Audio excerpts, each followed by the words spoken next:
He was the cop who pulled me over, and I was the guy with everything to hide. I thought it would end there, a warning, a flash of lights, and me driving away with my heart in my throat. But he came back, off duty, out of uniform, and suddenly I couldn't stop thinking about him, about the way he looked at me like he knew, like he saw past everything I'd buried. We started meeting at night, just photography lessons. That's what we told ourselves. But his eyes said more. His hands said more. And when he finally kissed me, it felt like the whole world was about to explode. But he had a badge, a legacy, a department that would rather eat him alive than let him be who he is. And me? I'd already been thrown out by my family for loving the wrong person. I wasn't ready to ruin another man's life. But what happens when hiding becomes more dangerous than loving? What the only way to survive is to burn it all down and run. This is the story of how one traffic stop became the most dangerous, intimate, and life-changing love I've ever known. You're not ready for how far this goes. The night settled over Burlington,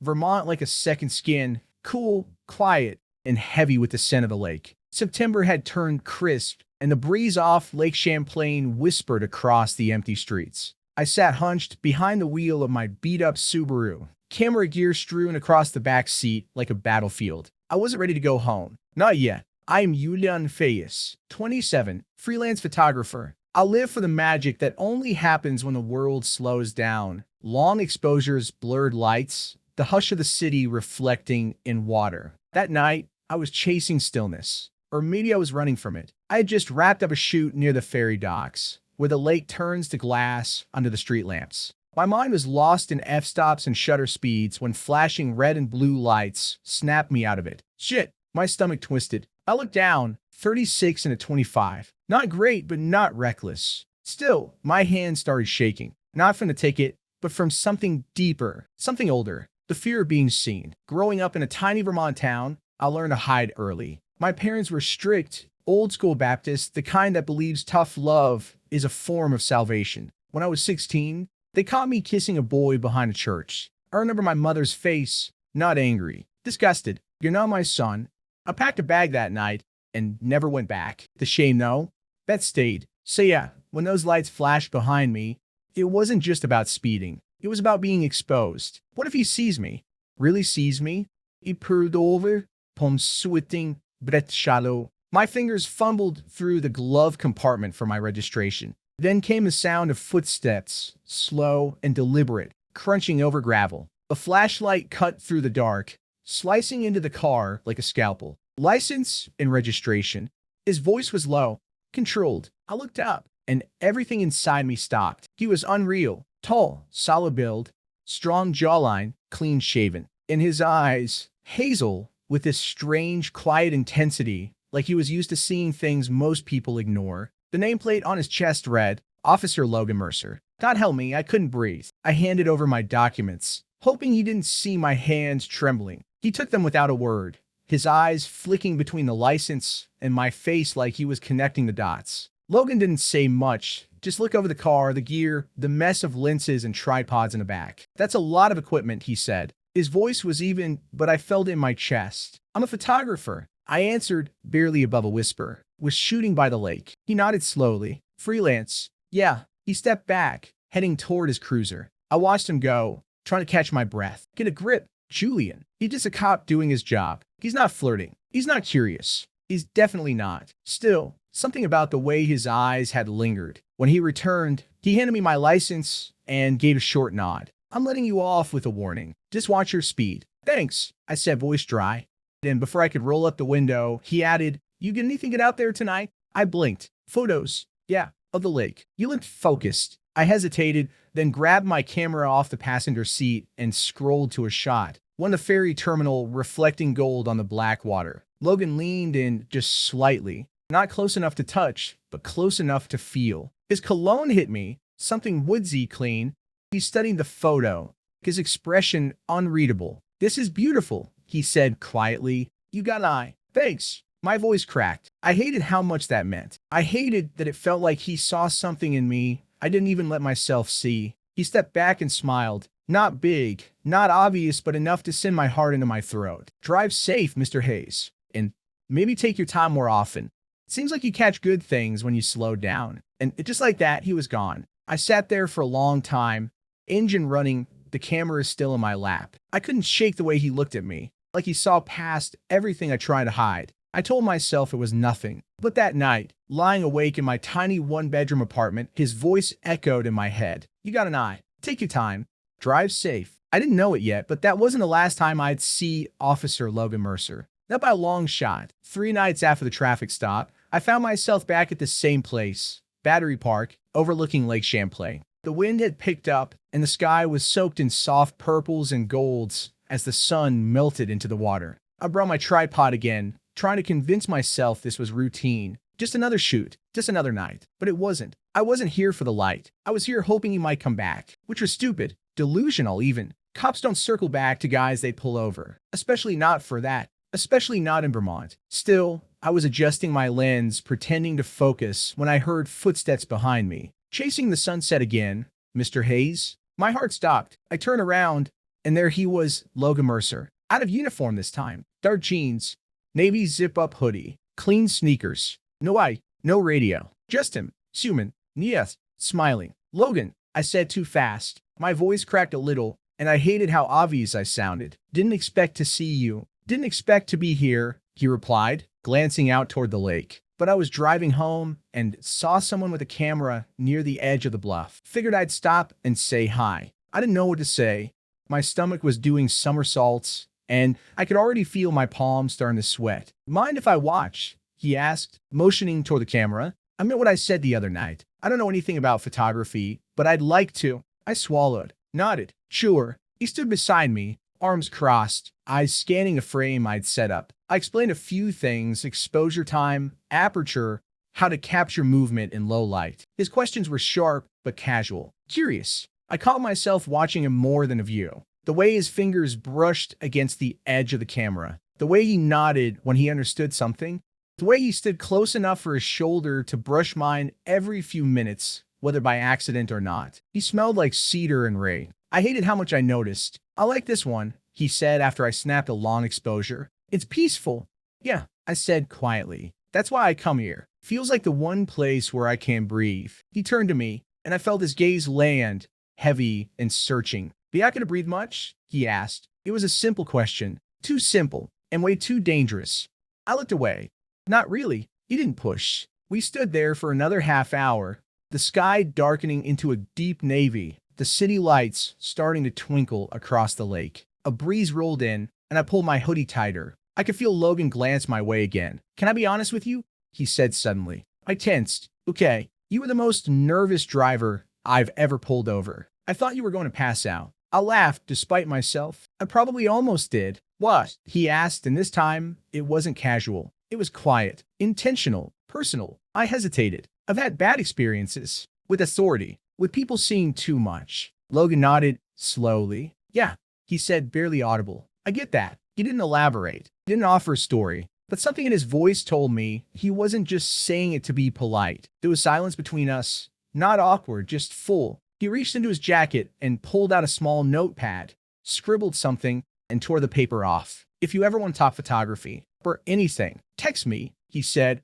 handing me the paper. I stared down at the number. My chest tightened. Thanks, I said. Our eyes met again, just for a moment. Drive safe, he said with a half smile, turning toward the lot. As he walked away, I stood frozen on the bluff, the number still clutched in my hand. This is stupid, I told myself. He's being polite, friendly, nothing more. But my heart didn't believe it. I didn't text him that night. I stared at the number for hours. Told myself 100 reasons not to. Told myself he didn't mean anything by it. But at 1:38 a.m., lying in the dark, I typed a message anyway. Thanks for tonight. The lake's not as calm without you there. I had sinned before I could stop myself. And less than a minute later, he replied. Then I guess I'll have to come back soon. We started meeting once a week. Always in public places. Always under the excuse of photography. He never wore his uniform. I never asked questions he wasn't ready to answer. The first time was at the Burlington waterfront. I showed him how to shoot the docks just after sundown, when the reflections on the lake stretched like liquid gold. He showed up with a brand new camera, still in a box, the strap tangled, the lens cap on backwards. This is your fault, he said, holding it up. You made it look easy. I laughed. You're about to find out how not easy it is. But he was a fast learner, patient, focused, the kind of guy who listens with his whole body. He stood close, asked smart questions, leaned in when I adjusted his settings. Our shoulders would touch, just barely. My fingers would brush his when I handed him a camera. And every time, something small would jolt through me. It wasn't anything, but it was something. At first, I told myself I was imagining it. The lingering looks, the soft smiles. The way he asked about my life with real curiosity, not just filler conversation. But then he stopped asking safe questions. "What made you start doing this?" he asked one night as we stood at the edge of a bridge, watching the lights ripple across the water. "Photography," he nodded. I hesitated. It was the only thing that ever made me feel quiet. Inside, I mean, like the noise just stopped for a second. He nodded like he understood, and I think he did. Then he asked, "You ever go back to where you grew up?" I froze. "No," I said. "Not once." He didn't press. In return, he offered pieces of himself in little broken whispers. He told me his father had been a cop too. Old school. Proud. "My dad pinned my badge on me when I graduated," he said one night. Said I was the last real man in the family. I knew what that meant before he ever said it. He didn't talk about being gay. He didn't use that word, but I saw it in his pauses. In a way he flinched when groups of other officers passed by. In a way his voice got lower when he talked about the precinct. One evening, after an hour shooting around the university district, we sat on a bench, our cameras packed up, our drinks growing cold beside us. He turned to me and said, "Can I ask you something personal?" I nodded. "How did you know?" "About yourself." The question made my throat tighten. "I always knew," I said, "but I didn't always accept it." He nodded slowly, eyes fixed on the horizon. "I've spent most of my life pretending I didn't," he said. It wasn't a confession. Not exactly, but it was closer than anything he'd said before. I wanted to reach for his hand. I didn't. Instead, I said, "That pretending, it eats you from the inside." It looked at me like he'd been waiting years to hear someone say that out loud. The next time we met, it was different. He brought 2 coffees, remembered how I take mine, carried my tripod when a wind nearly knocked it over, laughed more, touched my back when he leaned past me to see the viewfinder. It was subtle, but it was new. After we wrapped up that shoot, fog rolling in off the lake, our breath visible in the night air, I hesitated as we packed up. "Hey," I said, "you don't have to pretend around me. Not if it's hurting you." He froze, his fingers tightening around the zipper of his gear bag. He didn't look at me. Then quietly he said, "I know." I thought maybe he'd leave after that, pull away, go cold. But instead, he said, "Will you show me how to do those light trails next time? The ones with the cars." And just like that, he stayed. That night, back at my place, I uploaded the photos and found a shot he'd taken, one I didn't even know he'd snapped. I was in a frame, looking out at the lake, the orange glow of the sky wrapped around me like a halo. Bien told me he'd captured it. I stared at the image for a long time.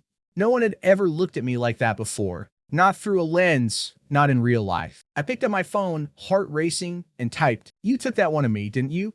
A few seconds later, he replied, "Guilty. Is my favorite so far." We met more often after that. At first, it was once a week, then twice. Then it just happened when it happened. Sometimes he'd text me right after his shift. "Be to see some light tonight. You around?" Sometimes I'd beat him to it. "Got a spot I want to show you. Meet me in an hour?" We stopped pretending it was just about photography. Not with words, not openly, but in how we moved around each other. He stood closer.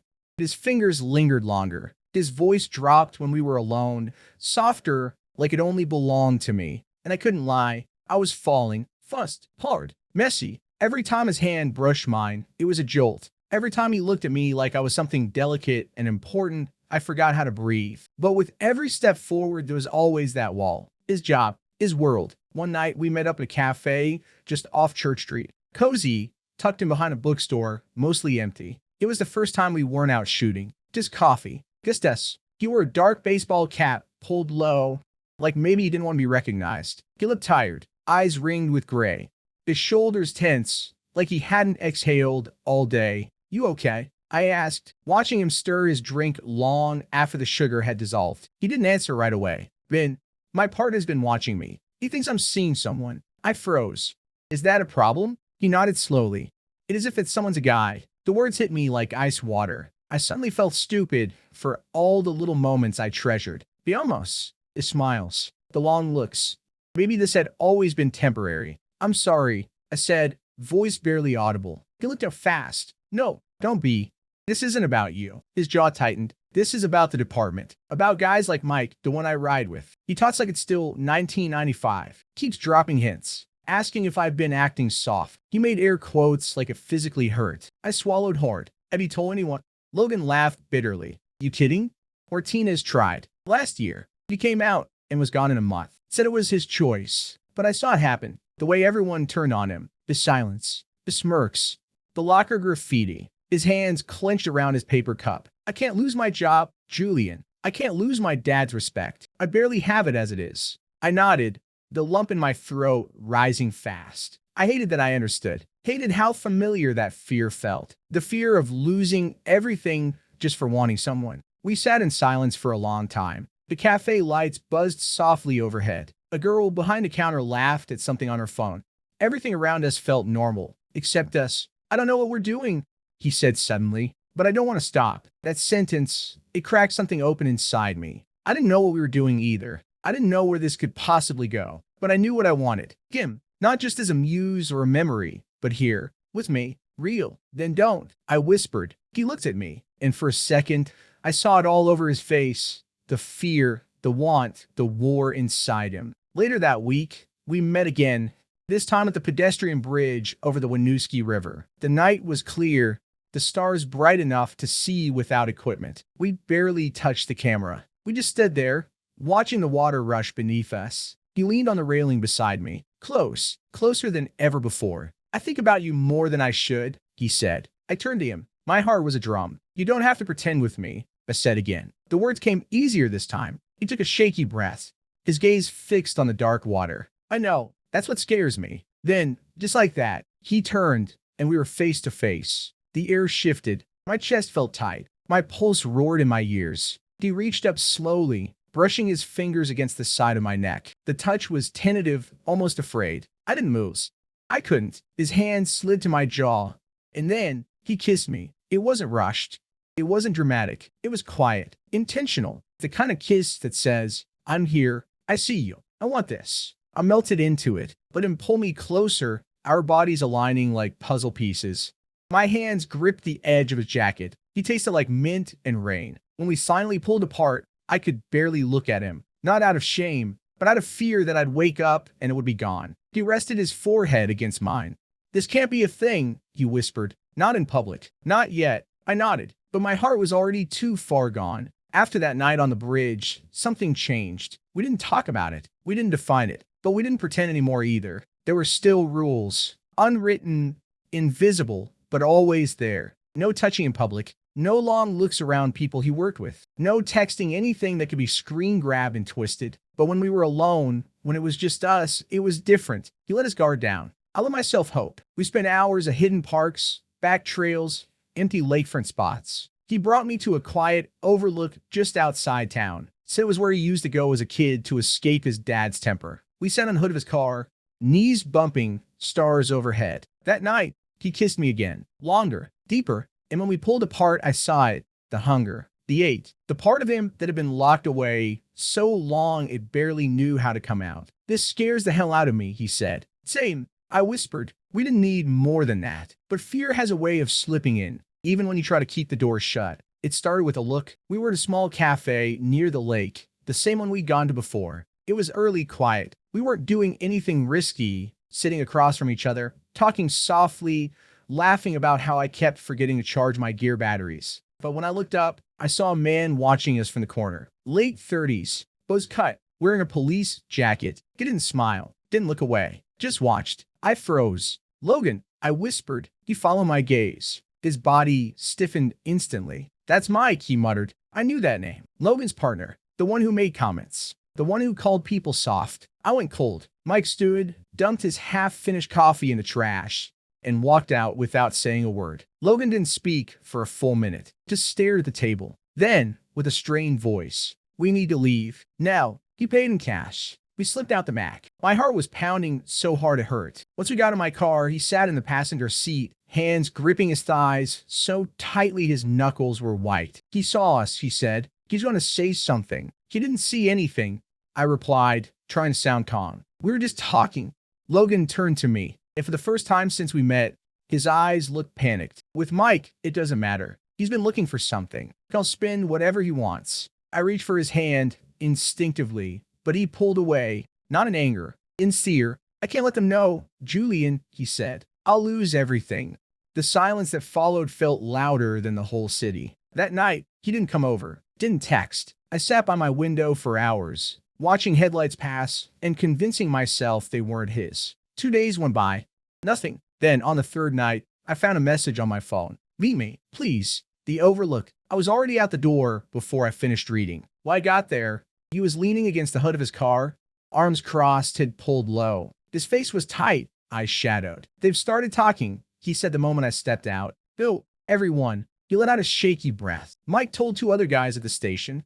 I walked into the locker room today, and everything stopped. Like I wasn't supposed to hear what came before. But I know. I heard us. He turned to face me fully. They know, but they think they know, and it's only going to get worse. I gotta hate him. Tone would pass. That people moved on, but I lived through that kind of silence. I knew what it meant. You don't have to do this alone, I said instead. I might have to, he replied. There was pain in his voice and guilt, like this was his fault for letting it happen. I don't regret it, he added quickly, looking at me. Whatever this is, I don't regret you. My throat tightened. I don't regret you either, I whispered. Then he took a shaky step forward and wrapped his arms around me, held me like something slipping through his fingers. We stood there into the stars, both too scared to speak the words that hovered just beneath the surface. What if this ends us? Because the truth was getting louder, and the world was starting to listen. The silence came first. Not from him, from me. After that night at the Overlook, I didn't know how to hold it together. Logan was falling fast, and I didn't know how to catch him without dragging both of us down. Every text he sent sounded more hollow. Every time we talked, it felt like there was a wall between us, built from every what if we never wanted to say out loud. I started avoiding the places we used to go, left my camera in its case, didn't return calls from the gallery that I've been asking to show my work. Everything I loved felt like it had teeth now, reminders of the life I had before him, or the one I might lose because of him. It all came to a head one Monday night. Logan showed up at my apartment, soaked from a rain, still in uniform. He didn't knock, just stood in my doorway, trembling, eyes wild. They wrote on my locker, he said, 3 letters. I didn't have to ask what. He came in, peeled off the jacket, and sat on the edge of my couch like he couldn't decide whether to scream or disappear. His hands were shaking. So was his voice. My sergeant pulled me aside, he said I was becoming a distraction, said I should think about transferring. Somewhere quieter, somewhere I wouldn't make people uncomfortable. I sat down next to him, reached for his hand. This time, he didn't pull away. He just gripped it like it was the only solid thing left. I thought I could take it, he whispered. The jokes, the whispers. But now, it's like I'm walking around with a target on my back. I wanted to be strong, to say the right thing. Instead, I broke. This is my fault, I said. If you'd never met me, don't. His voice was sharp. Don't you dare do that. He turned toward me, his eyes glassy but fierce. You didn't make me feel this way. You didn't make me kiss you. You didn't make me stay. But you're losing everything. He shook his head. I'm losing them. The ones who never really saw me. I don't know who I am without the badge. But I know I don't want to go back to being a ghost just to keep it. The pain in his voice cut straight through me. I reached up and touched his face, gently, like if I pushed too hard he might crack. I love you, I said before I could stop myself. His breath hitched. Julian, you don't have to say back. I need you to know. But he did. He leaned in, forehead to mine, his voice low and broken. I love you too. And I don't know what to do with that. That night, for the first time, we didn't part ways. He stayed. We didn't talk much. We didn't need to. He kissed me like he needed it to survive, and I kissed him like I didn't care who would hate us for it. There was nothing frantic or rushed about it. Just real, deep, honest. We made love with the kind of tenderness that only comes when everything outside the walls wants to tear you apart. And when it was over, we lay there in silence, the weight of it all pressing down on us. He fell asleep with his head on my chest. I didn't sleep at all. The next morning, he was gone before sunrise. I found a note by the bed. I have to face them, but I needed one night where I didn't feel like I was fighting alone. Thank you. That day, the gallery called again. They wanted to move forward with the exhibit. Said my cityscapes had a haunting, vulnerable honesty they couldn't look away from. I said yes. Not because I felt brave, but because I needed something to remind me I still existed. 2 days later, Logan texted, "Can you meet me tonight?" I could tell from the way it was written, no emojis, no punctuation, that something was wrong. When I got there, he was pacing near the lake, his hands stuffed deep into his jacket. They gave me a choice, he said before I even reached him. Transfer or resign. My stomach dropped. What are you going to do? He looked at me, eyes rimmed red, jaw clenched. I don't know, but I can't keep doing this. Hiding, fighting, waiting for someone to destroy me from the inside out. Then he reached into his pocket and pulled out his badge. Tomorrow, I'm turning it in. I didn't say anything. I couldn't. The moment felt too big, too final. He stared at the badge for a long time. Then, with shaking fingers, he tucked it back into his coat and said, "But if I'm doing this, I can't do it alone." His eyes met mine, and for the first time since that first night on the side of the road, I saw something in him that wasn't fear. It was hope. We left Burlington 3 weeks later. No goodbye party, no grand plan. Just a U-Haul filled with too many cameras, too many regrets, and a city-sized silence between us. He resigned. He didn't say the words out loud. Not to me, not to anyone else. But the look on his face when he walked out of the precinct for the last time told me everything I needed to know. A part of him died in that building, and maybe it needed to. We headed west, toward Oregon, toward what people like to call a fresh start. But there's no such thing, really. You don't get to start fresh. You just learn how to carry the damage without letting it break your back. And we were both carrying a lot. Logan barely spoke that first day, just drove in silence, one hand gripping the wheel, the other clenched on his thigh. I watched the side of his face for hours, the muscle in his jaw flickering, the storm behind his eyes never quite clearing. I didn't push. I just sat beside him, window cracked, camera on my lap. I took photos out the window, clouds over the Adirondacks, sun slicing through pine, like I could frame something steady in a world that suddenly wasn't. We stayed in motels, ate gas station sandwiches, pretended we were two people just moving forward, not two men trying to outrun the weight of who we used to be. He broke the silence outside Chicago. We were parked at a rest stop, sitting on the curb, sharing a bag of stale chits. The sun was bleeding orange into the asphalt. "I feel like I betrayed everything I thought I was," he said quietly. I didn't respond right away. Then, "Or maybe you finally stopped betraying who you really are." He didn't look at me, just nodded, slow and tired. "I keep hearing my dad's voice," he whispered, "every time I close my eyes. You're the last man in this family. I don't think you meant human.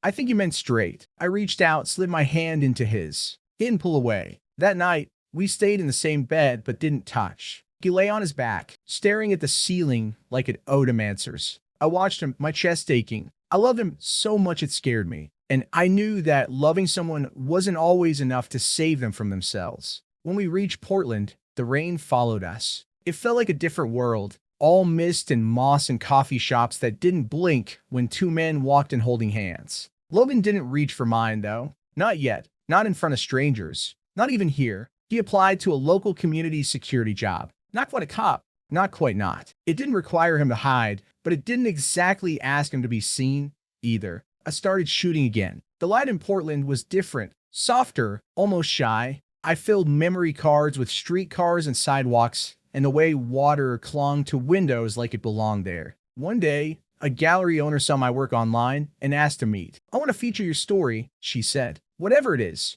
I hesitated. Then I showed her a photo I hadn't planned to. It was Logan, standing on a rainy rooftop, hood down, collar turned up, eyes defiant and shattered all at once. I'd taken it the night we arrived. He didn't know. She stared at it for a long time. "Who is he?" she asked. "He